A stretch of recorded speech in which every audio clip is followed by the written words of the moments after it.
everyone, this is your Preeti ma'am and today we are going to continue with chapter 10 of class 4, that is force, work and energy. So if you have missed part 1 of this chapter, link is given in the description box. Also, if you are new to my channel, do consider subscribing it right now and press the bell icon for latest updates. Also, you can follow me on Instagram and on my Facebook page where I upload the answers for quick assignment given in your textbook. So now, without further ado, let's start with today's class.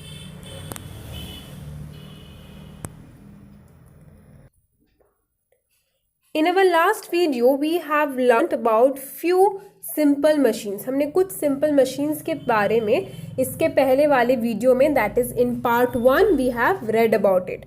Today we are going to start our discussion from the topic inclined plane. So ये inclined plane क्या होता है?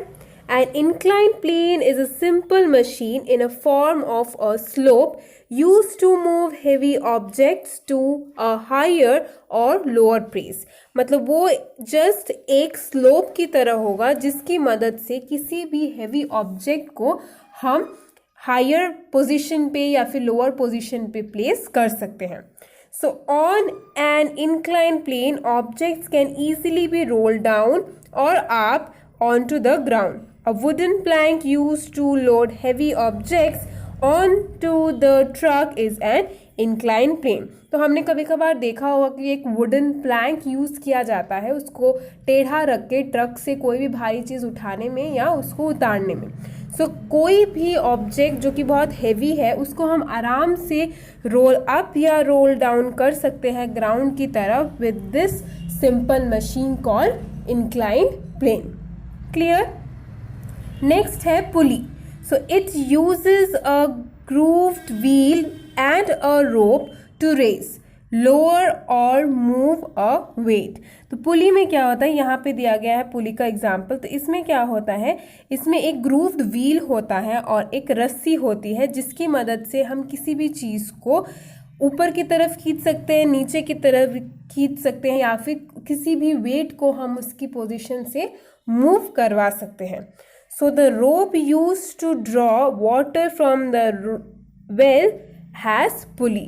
तो जो भी हम रोप और जो एक ग्रूव्ड व्हील हम यूज़ करते हैं कुएं से पानी निकालते समय, वो एक एग्जाम्पल है पुली का. क्लियर? नेक्स्ट है liver. Now a lever is a rigid bar fixed at one point called fulcrum.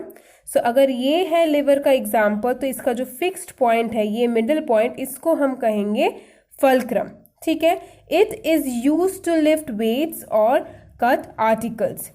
Then seesaw, nutcrackers, bottle openers are all some examples of lever.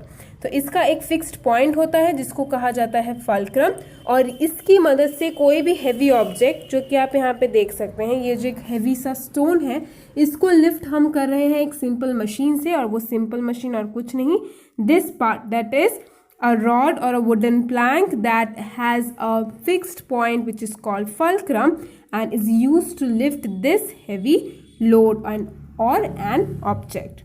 ठीक है? सो इसके एग्जाम्पल्स क्या क्या होंगे, जैसे सीसॉ हो गया, नट क्रैकर हो गया, बॉटल ओपनर हो गया, ये सब लिवर के ही एग्जाम्पल होते हैं. क्लियर? नेक्स्ट सिंपल मशीन है वेज. तो अब ये वेज क्या होता है? The wedge has two incline planes ending in a sharp edge. तो इंक्लाइन प्लेन मतलब क्या होता है, एक टेढ़ा सरफेस. अब जब ये टेढ़ा सरफेस किसी और टेढ़े सरफेस से कंबाइंड होगा और वो हमें क्या प्रोवाइड करेगा, एक शार्प एज प्रोवाइड करेगा. जैसे कि यहाँ पे है, यहाँ पे एक इंक्लाइन प्लेन ऐसा था, एक और इंक्लाइन प्लेन ऐसा था, जो कि मिलके एक शार्प एज तैयार कर रहा है और इस शार्प एज की वजह से हमें एक और सिंपल मशीन मिल रहा है, that is nothing but called wedge. Now this helps in cutting. ये किस में हेल्प करती है, हमें कोई भी चीज़ कट करने में. So an axe is a best example of it. ये जो एक्स है ये इसका बेस्ट एग्जाम्पल हो सकता है. साथ ही में knife, razor are other examples of wedges. Clear?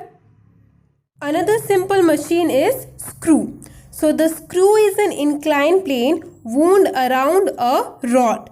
It looks like a nail with grooves. The jack used for lifting vehicles is an example of screw.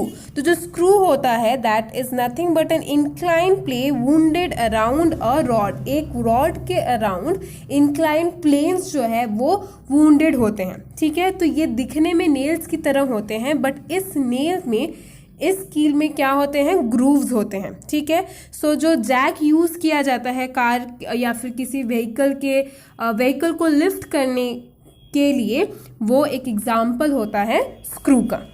Okay, next we are going to read about energy. So we have learnt about what is force, then we have learnt about what is work and how we can ease our works. हम अपने काम को कैसे आसान कर सकते हैं, कम force apply करके कैसे ज़्यादा वर्क डन करवा सकते हैं. Now we are going to read about energy, ठीक है. So energy is required to do all kind of work. तो एनर्जी क्यों चाहिए हमें, हर तरीके का काम करने के लिए. और in other words we are able to do any kind of work due to energy only.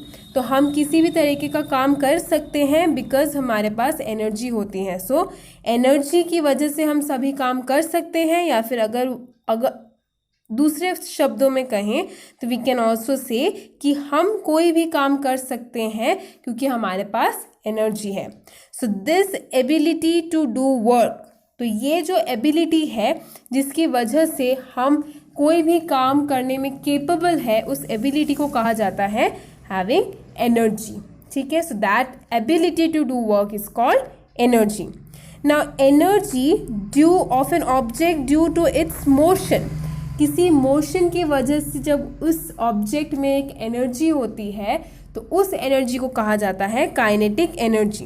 And the energy of an object due to its position, और खुद की पोजीशन की वजह से, मीन्स वो रेस्ट पे है, तो उस पोजीशन की वजह से जो ऑब्जेक्ट खुद में जो एक एनर्जी पोजेस करता है, उस एनर्जी को कहा जाता है potential energy.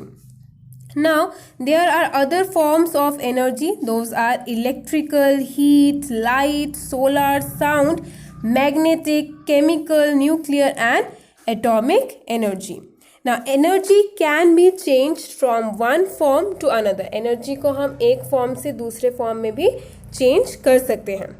For example, when we switch on an electric bulb, it gets lighted. तो जब हम किसी इलेक्ट्रिक बल्ब को स्विच ऑन करते हैं तो क्या होता है, वो जो इलेक्ट्रिक बल्ब है वो ग्लो करने लगता है. सो इस केस में क्या हो रहा है, जो इलेक्ट्रिक एनर्जी है बल्ब की वो चेंज होती है लाइट एनर्जी में. सो अब ये इलेक्ट्रिकल एनर्जी कौन सी एनर्जी में कन्वर्ट हो गया, लाइट एनर्जी में कन्वर्ट हो गया. तो ऐसे ही हम एनर्जी को एक फॉर्म से दूसरे फॉर्म में कन्वर्ट कर सकते हैं, ठीक है.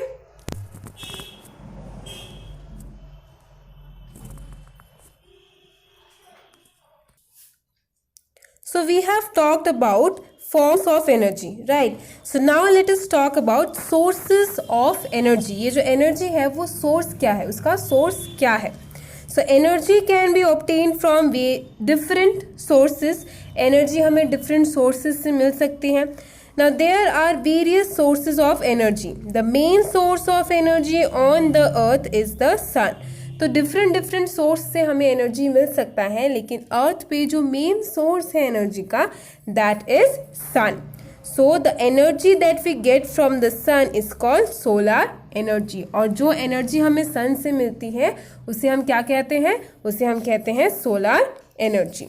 Now the sun's energy circulates in all living beings. जो सन की एनर्जी होती है वो हर एक लिविंग बींग में सर्कुलेट होती है.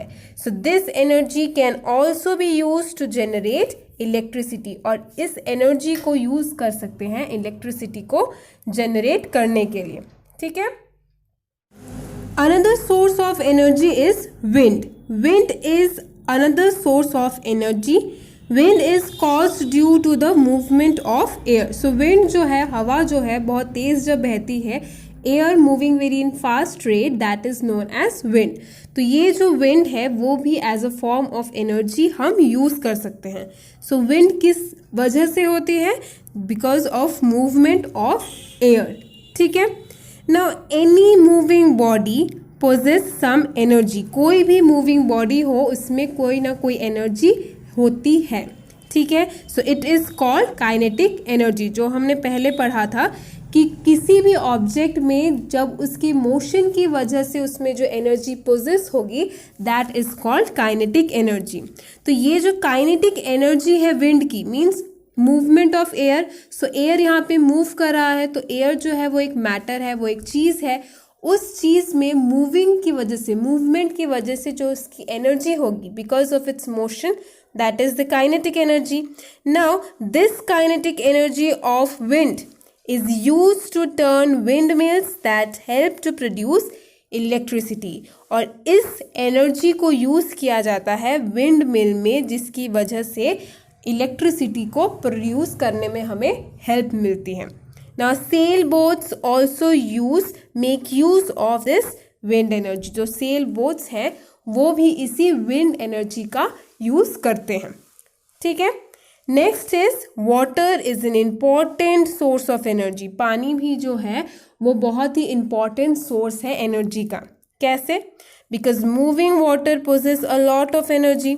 Now dams are constructed to utilize this energy. The energy of the moving water is used to generate electricity called hydro electricity. तो अब जो पानी जब बहाव में होता है तो उसमें भी बहुत ज़्यादा एनर्जी वो पोजेस करता है, और इसी एनर्जी को डैम्स जो कंस्ट्रक्ट किए जाते हैं वो यूटिलाइज करते हैं इलेक्ट्रिसिटी को जनरेट करने में। और जो इलेक्ट्रिसिटी इस तरीके से जनरेट किए जाती है, मीन्स जो वाटर एनर्जी को लेके इलेक्ट्रिसिटी जनरेट किया जाता है, that is called hydro electricity. Hydro means water and it causing or it helping us to generate the electricity, that is why it is called hydroelectricity. Clear? Now as you know that matter is made up of molecules, and molecules are made up of even smaller particles called atoms. तो हमें पता है जो matter होते हैं वो molecules से तैयार होते हैं, और जो मॉलिक्यूल्स होते हैं वो उससे भी छोटे छोटे पार्टिकल्स से तैयार होते हैं, जिन्हें कहा जाता है एटम्स। ना ये जो एटम्स हैं इनमें भी large amount of energy possess होती है, मीन्स वो भी बहुत large amount of energy possess करते हैं। So atoms possess a large amount of energy and this energy stored in atom is called atomic energy. और ये जो एनर्जी उनमें स्टोर्ड होती है उन्हें कहा जाता है एटॉमिक एनर्जी। अब ये जो एनर्जी है, this energy is released when atoms are joint और स्प्लिट। और ये एनर्जी जो है वो कब रिलीज होगी? जब कोई दो एटम एक साथ जॉइन होगा या फिर कोई एटम टूटेगा, स्प्लिट होगा या फिर जॉइन होगा, तो ये जो एटॉमिक एनर्जी है जो कि एटम्स पोजेस करते हैं वो रिलीज होगा। Now atomic energy can be used to generate electricity. Atomic energy भी यूज़ किया जाता है इलेक्ट्रिसिटी जनरेट करने के लिए। Now next we are going to read this fact that the energy from the heat inside the earth's crust is called geothermal energy. हमारे जो earth crust है उसके अंदर जो एक हीट है, उस हीट एनर्जी को क्या कहा जाता है? उस हीट एनर्जी को कहा जाता है geothermal energy. This geothermal energy comes out in the form of hot water springs or geysers. तो ये जब बाहर निकलते हैं किस फॉर्म में? They comes out in the form of hot water springs या फिर geysers। और इन एनर्जी को भी, इस एनर्जी को भी यूज़ किया जाता है इलेक्ट्रिसिटी जनरेट करने में। क्लियर? सो हमने क्या देखा कि different kind of energy, different forms of energy, उनको एक दूसरे में कैसे कन्वर्ट कर सकते हैं, या कैसे एक फॉर्म ऑफ एनर्जी दूसरे फॉर्म में कन्वर्ट हो सकते हैं।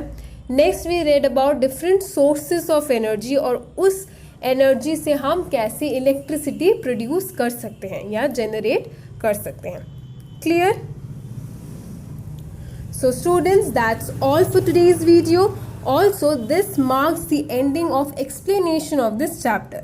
In our next video, we are going to learn the exercise questions of this chapter. Till then, stay tuned and thank you.